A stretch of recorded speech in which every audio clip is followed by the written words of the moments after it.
Bonjour à tous, Stéphane Cordier.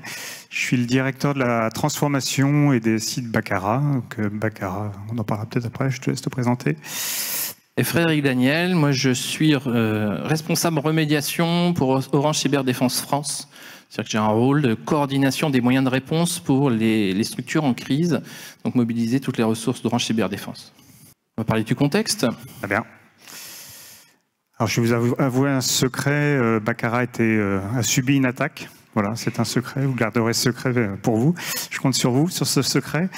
Donc on a eu une attaque en septembre l'année dernière. Donc Baccarat, c'est un groupe de luxe, 260 ans dans le cristal, belle maison, en pleine transformation. On est présent un peu partout dans le monde. Notre premier marché, c'est le Japon, ensuite les États-Unis, l'Europe en direct. On commence à se développer en Asie. Voilà, dans les grandes lignes, avec beaucoup de participation avec des collaborateurs et des designers dans le monde entier. Une entreprise de 1100 personnes, dont à peu près 700 qui sont purement à la manufacture, qui travaillent en 3/8 en permanence. Un four, ça ne s'arrête pas. Voilà, donc il y a des fours qui tournent depuis le début, qui ont été transformés, modernisés, mais un four, ça ne s'arrête pas. Donc on travaille en permanence. En termes d'écosystème informatique, il y a une centaine d'applications, un peu plus. Voilà, 75% sur site et à peu près 25% dans le cloud initialement.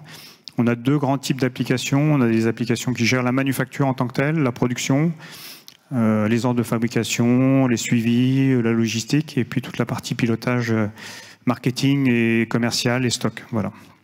L'intrusion, la crise, donc c'est le groupe Black Basta qui est intervenu chez nous le 19 septembre et qui a chiffré en fait tout le SI qui était en local.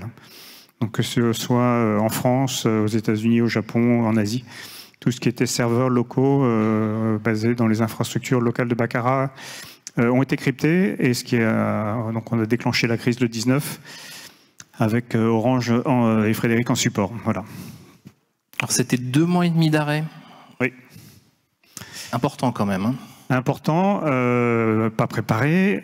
Baccarat, c'est une maison qui a 260 ans, mais il n'y a pas eu cette préparation à la cyberattaque, et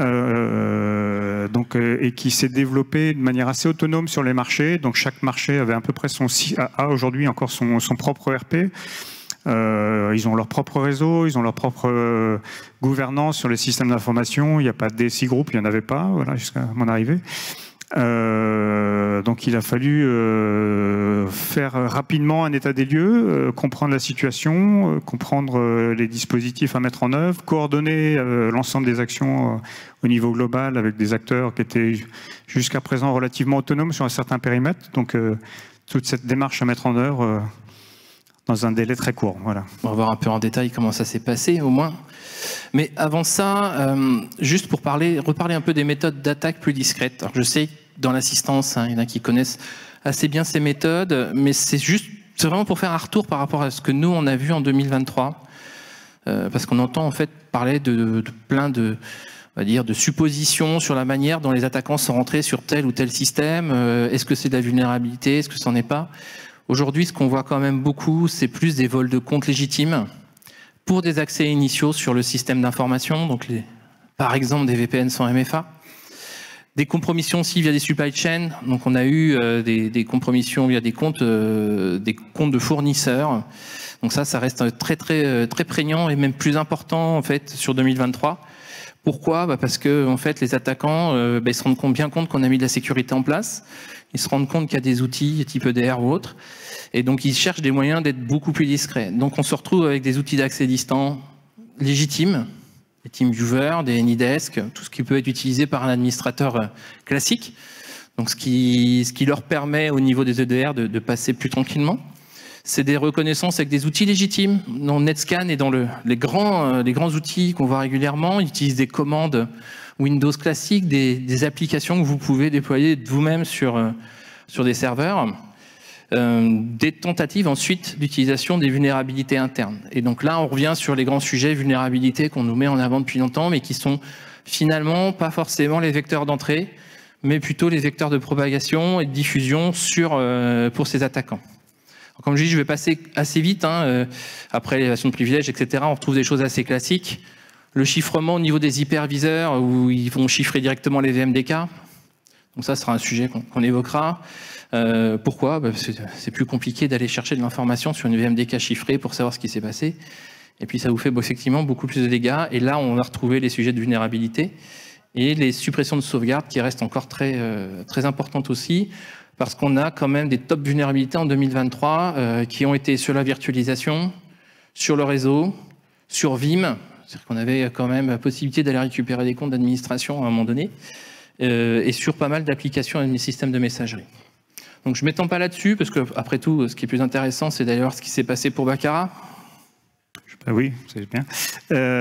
Donc pour Baccarat, ce qui s'est passé, c'est qu'on a reçu au niveau global un message via Teams de la direction générale, voilà, parce que notre Teams n'était pas verrouillé à l'extérieur, donc on a reçu un faux message avec un tas de pièces jointes associées, de résultats de l'année, etc., qui venaient soi-disant de la direction générale. C'était bien évidemment un faux. On a une quinzaine, 10-15 personnes qui ont dû cliquer sur le lien et qui ont ouvert des portes à Blackbasta. Le mail a été envoyé de mémoire le 14 septembre, voilà, on a noté. Et l'attaque s'est déclenchée le 19 au matin, globalement, aussi bien aux États-Unis, au Japon qu'en Europe.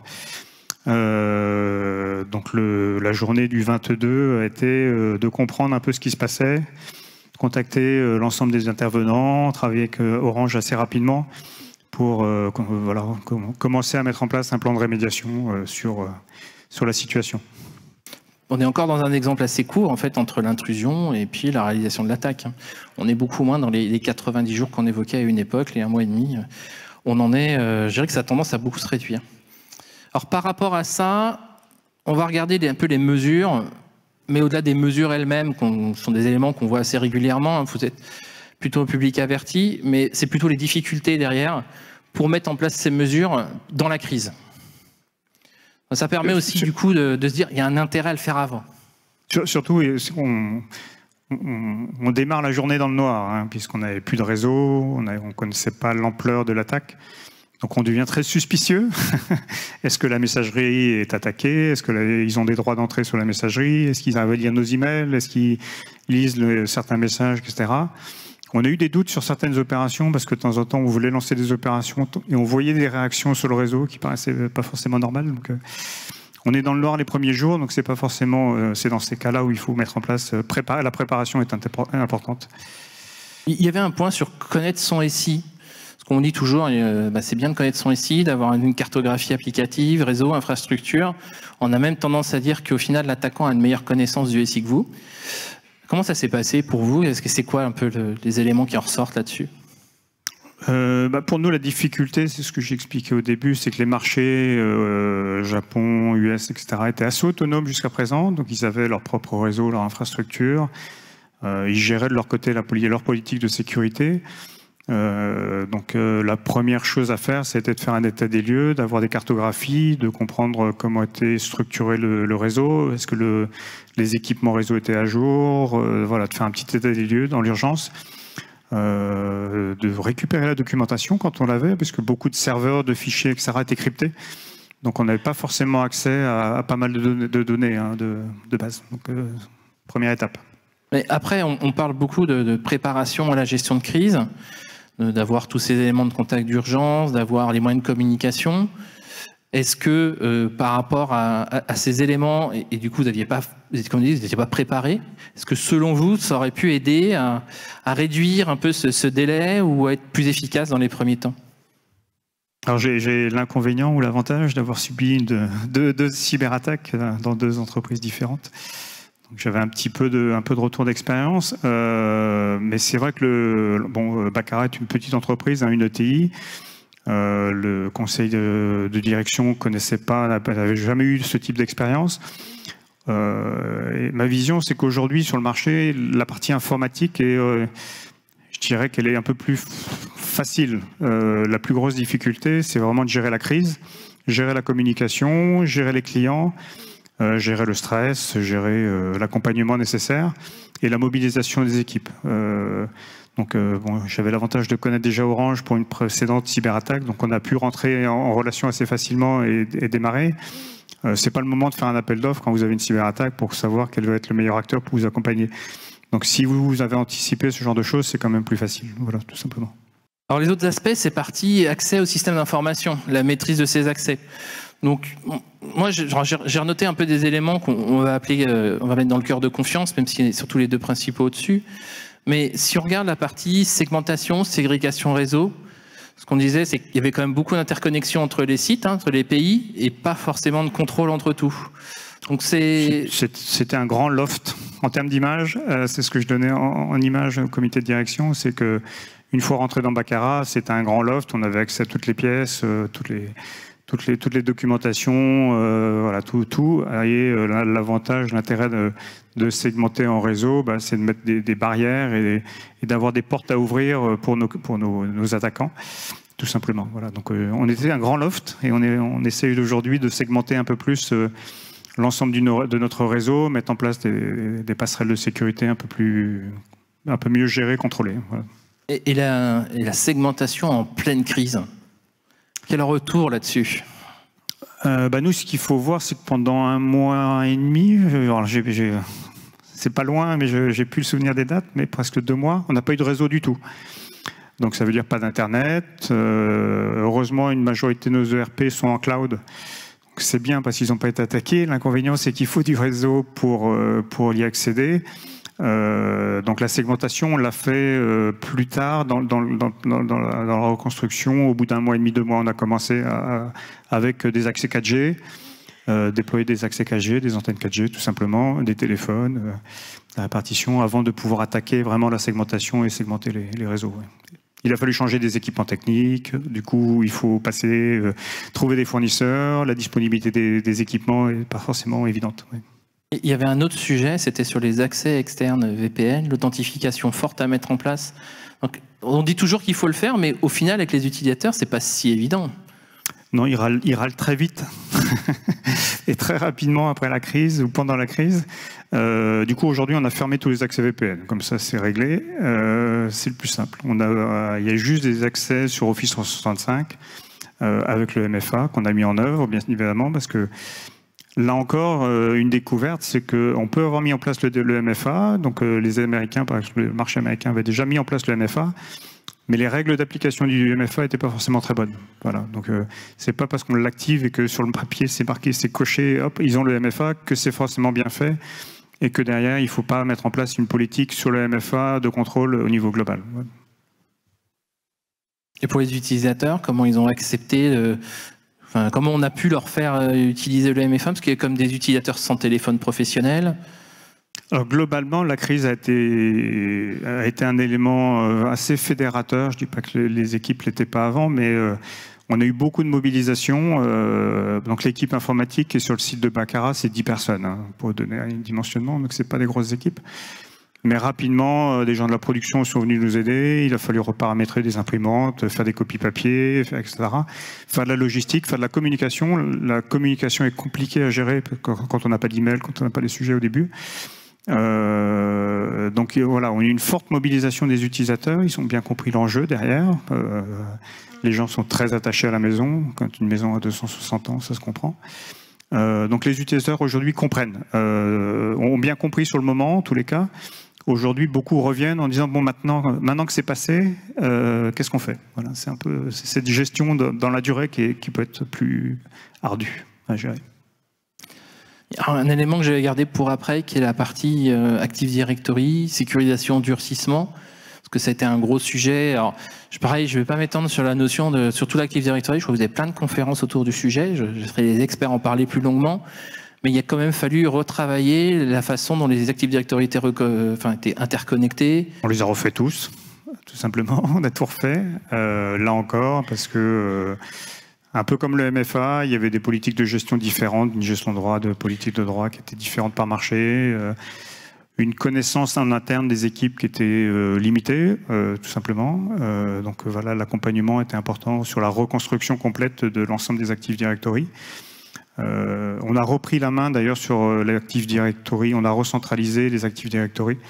Donc on a la main maintenant au niveau de l'équipe de Baccarat, la ville de Baccarat, sur les Active Directory du Japon et de l'Asie, pas les États-Unis parce que l'équipe est un peu plus costaud. Mais du coup, on gère maintenant l'Active Directory pour le Japon et l'Asie, ce qui n'était pas le cas avant, de manière à avoir une politique un peu plus structurée. Donc là encore, un durcissement important et une sécurisation de ces environnements. Allez, parlons hygiène de base. Et là, on retrouve des sujets pareils, contrôle, surveillance. Donc ça, c'était pas des éléments qui étaient forcément en place? Non. Donc déploiement dans l'urgence. Déploiement dans l'urgence d'un EDR. Donc il a fallu passer sur l'ensemble des postes de travail, sur les serveurs, les machines, bien évidemment. Avec des fois un peu de réticence de l'utilisateur. On a reformaté les postes surtout entre début septembre et fin janvier, on a dû passer sur l'ensemble des postes 3-4 fois. Entre eux, on a fait changer tous les mots de passe, on a installé l'EDR, on a mis en place le MFA, on a donc un fort accompagnement nécessaire au niveau des utilisateurs. Oui. C'était des équipes en permanence, pendant 2 mois et demi, sous pression à devoir délivrer. Oui, alors là encore, on a eu la chance d'avoir des équipes métiers qui sont mobilisées. Donc on a eu des commerciaux qui sont venus donner un coup de main et qui ont formé eux-mêmes leurs équipes terrain sur le déploiement de l'EDR, sur l'installation de l'EDR, sur le MFA, sur tous ces sujets-là. Donc on a eu des relais qui se sont mobilisés très rapidement. Donc ça a été très appréciable. Alors, il y a un autre sujet qui est la partie sauvegarde externalisée. Le fait d'avoir des sauvegardes, si je me souviens bien, dans Azure, avait beaucoup aidé pour la reconstruction. Alors, on avait beaucoup de choses en local, beaucoup de serveurs, beaucoup de petites applications qu'on a perdues, qu'il a fallu reconstruire après la cyberattaque. On a profité de la cyberattaque pour supprimer toutes les VM, ce genre de choses qui étaient en local. On a migré dans Azure parce qu'on avait déjà un contrat Office avec un peu d'Azure dedans, donc on n'a pas lancé un appel d'offres sur le stockage, ce genre de choses. Donc pour l'instant, on a tout migré dans Azure, dans l'urgence. Là aussi, on a consolidé pour les marchés, donc on a tout consolidé sur un environnement partagé. Et la sauvegarde, on est encore sur un dossier, c'est encore un dossier sur lequel on travaille, parce qu'on a du coup on a un environnement Azure qui est sauvegardé, on va dire, par Microsoft.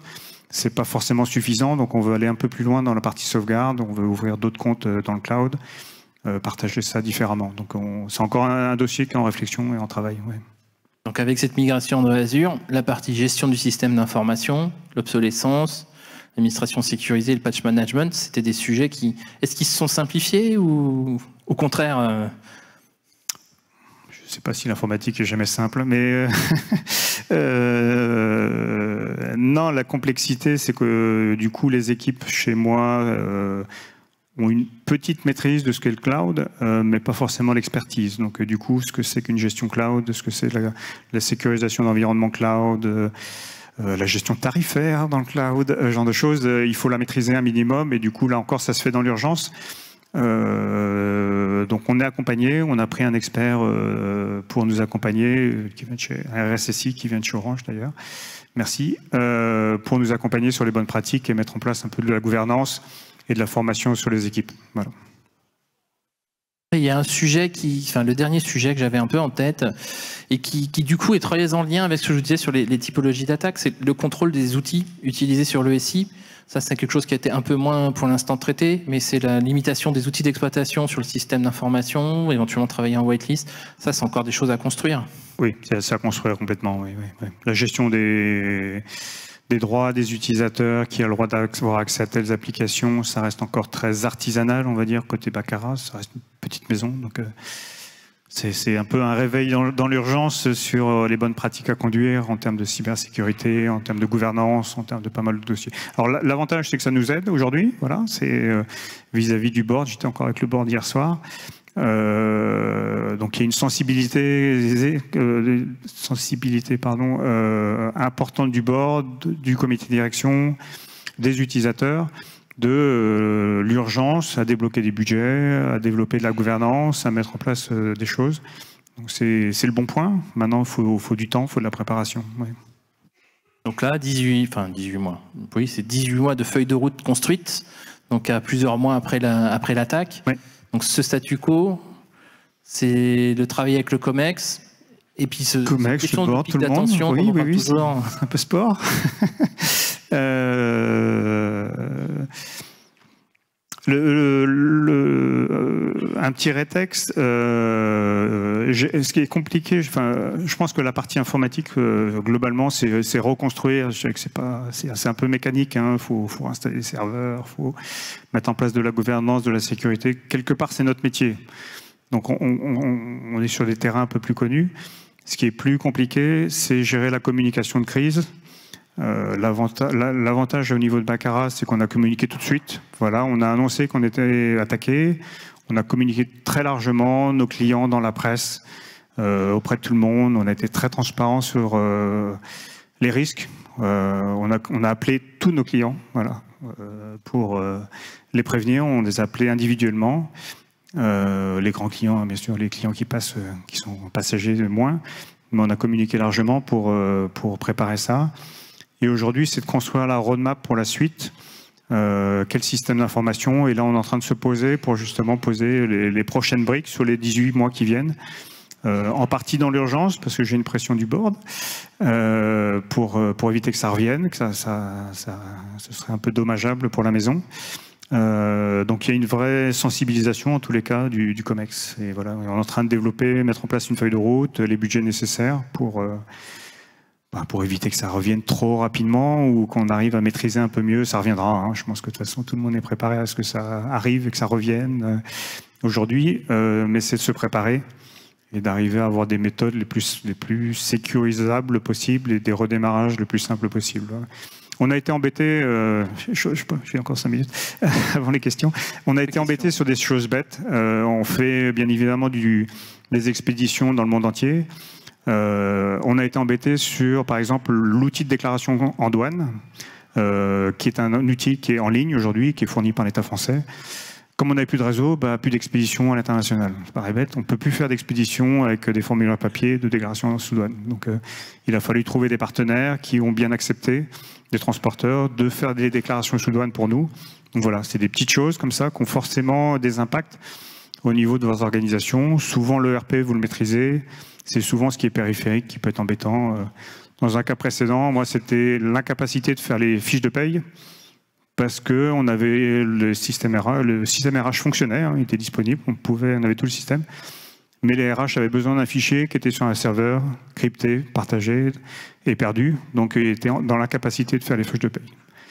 Donc voilà, c'est vraiment tout ce qui peut être périphérique, qui peut être dommageable. Merci Stéphane. Merci pour ce retour, ce partage. Merci. Bon, en dehors du petit secret, qui était au courant que Baccarat avait été attaqué? Dans la presse. Ah, quand même. Je me disais que ce n'était pas passé si inaperçu que ça. Eh bien, si vous avez des questions, l'infrastructure cloud, pourquoi elle n'a pas été touchée? En fait, il y a eu des choses dessus. Oui. Mais en fait, nos ERP sont en SaaS, etc. Donc, ça a été protégé. Le cloud, pourquoi ils n'ont pas eu le temps? Ils ne sont pas remontés, ils auraient pu. Ils avaient les moyens de remonter. Parce qu'on était dans un loft, donc pas suffisamment protégé au niveau des mots de passe. Peut-être qu'ils n'ont pas eu le temps dans la reconnaissance d'aller très, très loin. On ne sait pas, voilà. Là, pour le coup, on ne peut pas dire, ouais. Il n'y a pas de secret. Ils avaient les moyens de le faire, en tous les cas. Ils avaient les moyens à l'époque de le faire, ouais, tout à fait. Aujourd'hui, on n'a rien. Justement, ça fait partie de la feuille de route. Ça fait partie des 18 mois de la feuille de route. Non, en toute transparence, aujourd'hui, on n'a rien. On est en train de tout reconstruire, d'étudier les options et comment sécuriser. Il y a le réseau d'administration qui a été créé. Oui. Entre-temps, quand même. Il y a un réseau d'administration. Avec des postes limités en termes d'accès. Alors, moi, je suis arrivé chez Baccarat fin 2022. J'ai fait faire un test d'intrusion. Mais depuis l'extérieur de Baccarat, voilà, sans qu'il y ait une attaque phishing, on va dire, qui était assez positive. On n'avait pas de vulnérabilité évidente. Maintenant, j'avais pas eu le temps de faire une attaque, de tester les intrusions. Et c'est l'intrusion, voilà, c'était la faille la plus importante, puisqu'après ils avaient accès à tout. Hein. Encore une fois, c'était l'histoire de Loft. Et j'avais démarré quelques mois aussi après une campagne de tests de phishing et de formation que sur la France pour tester une solution. Voilà. Donc on avait commencé à sensibiliser le personnel sur ce type d'attaque. Voilà. Bon, on commençait juste. Voilà. Donc, globalement. La question, c'est que les chiffres d'affaires, le coût, en fait, c'est ça, le coût de la crise et le coût du budget à mettre en œuvre pour se sécuriser en même temps. Alors, Baccarat, c'est une entreprise qui fait à peu près 220 millions de chiffres d'affaires, voilà, pour donner un ordre d'idée. Le coût de la crise, c'est à peu près 2 millions sur les 3 mois. Heureusement, les boutiques ont pu continuer à travailler, donc on a pu continuer à vendre, on a fait des factures en papier, on est revenu sur du papier. Heureusement, les terminaux de paiement fonctionnent en 4G, donc les clients ont pu payer, désolé, mais on a fait des factures papier, donc ça a pu sauvegarder, je dirais, l'exercice 2023. Ouais. Et le budget pour la reconstruction, il n'est pas bouclé, on est entre 400 et 500 millions. Ça, oui. 500 000 euros, pardon, oui, pardon, je vous ai fait peur. C'est pour voir si vous dormiez, c'est pour ça. On peut prendre encore une ou deux questions. Bonjour. Bonjour. Les ransomware, c'est pas nouveau, ça fait déjà quand même quelques années qu'on voit des cas comme ça. Du coup, pour vous, qu'est-ce qui a amené à aujourd'hui avoir autant de conséquences dans une entreprise comme vous, juste sur un simple ransomware qui pourrait être protégé assez facilement? C'est quoi? C'est une question de budget, c'est une question de compréhension de la direction, c'est une question de technicité dans les équipes, d'archi aussi, j'imagine? Alors, Baccarat est une maison qui a 260 ans, mais ça reste une petite entreprise. Voilà, je dirais que c'est une PME gérée comme toute PME. On regardait la partie cyberattaque de manière un peu éloignée. Voilà. Tout le monde savait ce que c'était, on connaît le risque, mais de là à mettre en place des choses, ça n'avait pas été fait, tout simplement. Donc, d'où voilà, le manque de moyens. L'entreprise appartenait à une famille jusqu'il y a 10-15 ans. Ensuite, il y a eu pas mal de ballottements sur les investisseurs. Voilà, je vous donne toute la transparence, mais c'est dans la presse, c'est pas gênant. Donc il a fallu, depuis 2 ans, globalement, on est en train de reconstruire Baccarat. On fait énormément d'investissements. On vient d'ouvrir un nouveau four, par exemple, sur le site de Baccarat. Donc il est en train d'être allumé et chauffé. Il faut plus d'1 mois pour chauffer un four. C'est pas la gazinière, c'est pas un micro-ondes. Il faut plus d'1 mois pour chauffer un four. Donc voilà, on réinvestit énormément, et y compris sur la partie informatique et sécurité. Et SI industriel, du coup, parce que c'est en lien avec le SI industriel. Oui. C'est pas juste un four qui tourne dans son coin. Donc c'est un peu le cumul de ces ensembles de facteurs. Ouais. Dernière question. Ouais. On va essayer de prendre toutes celles si c'est rapide. À vendredi, je crois, le 19 septembre. Pour moi, c'était un vendredi. J'ai plus en tête. Le 22, en fait, ça s'est déclenché. Donc on est sur le vendredi.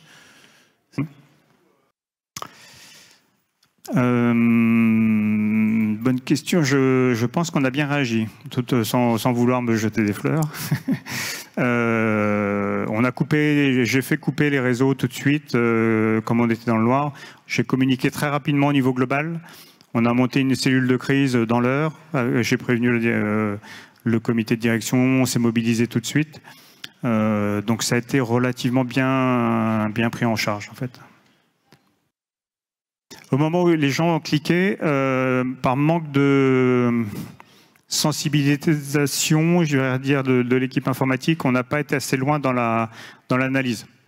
On a coupé l'accès extérieur, on a essayé de contrôler, les équipes ont contrôlé, essayé de voir jusqu'où ça allait, quelle était la cause le risque par rapport aux Teams en question, les pièces jointes. Elles n'ont pas été assez loin, je pense, par manque de connaissances et de compétences. L'équipe est réduite, encore une fois. On a besoin de reformer aussi les équipes informatiques. On a besoin de former le personnel sur c'est quoi les risques. Mais aussi, bien évidemment, on a besoin de se former nous-mêmes. sur les risques, les méthodes, etc. Donc il y a ce travail aussi à faire dans les 18 mois, c'est de remonter tout le monde en compétences, y compris la DSI, sur les risques. On a dépassé le temps, je ne sais pas si on peut encore prendre une... Non, on peut encore... Non, fini. Ah. Si vous avez des questions, ouais. On peut se voir après, sinon pas de... J'imagine que vous avez eu une certaine pression de la direction. Non. Non. Okay. En toute transparence, non. La crise a été prise de manière assez professionnelle et posée. Donc toutes les actions, les communications étaient bienveillantes, structurées. On a été accompagnés. Non. On n'a pas eu de pression particulière de la direction. Pas tout de suite, en tous les cas. Oui. Et à aucun moment, il a été question pour elle de céder au chantage des pirates? Non, ça a été une prise de position immédiate. On ne paiera pas. Voilà. Donc il n'y a pas eu on s'est posé la question parce qu'en fait ils ont déclenché l'attaque le 19. À un moment donné, on s'est posé la question de dire est-ce qu'on rentre en relation quand même avec eux, histoire de faire patienter. Pas pour payer, mais pour patienter. Mais on n'a pas eu. Bon, ils n'ont pas été très actifs à nous questionner, à savoir où on en était, etc. Donc Et vous aviez un correspondant ANSSI qui vous accompagnait? Oui. On a communiqué largement, entre autres. Oui, d'autres le font. Je suis même pas sûr que ce soit encore dans la loi d'interdiction de payer la rançon. Je suis pas sûr qu'elle soit passée. J'ai un doute. Je vais demander à des experts juridiques. Sinon, on peut répondre à vos questions là, si après. J'en ai une petite. On va laisser la. Bonjour. J'ai le micro, j'y vais. Sur le projet backup, donc le futur de vos backups, à quel type de bonnes pratiques vous pensez Nous, ce qu'on regarde, c'est comment sécuriser tous nos environnements Office 365, parce que Microsoft garantit la structure, mais pas les contenus. Donc tout ce qui est dans votre Teams, si c'est corrompu, Microsoft vous garantit pas le contenu, par exemple. Il y a des options de contrats à payer, ce genre de choses. Comme on a basculé beaucoup de choses dans Azure, on est en train de regarder pour prendre un contrat chez un autre hébergeur, pour avoir des copies dans chez deux hébergeurs différents, entre autres. Voilà, parmi des... Merci. Merci. Merci encore.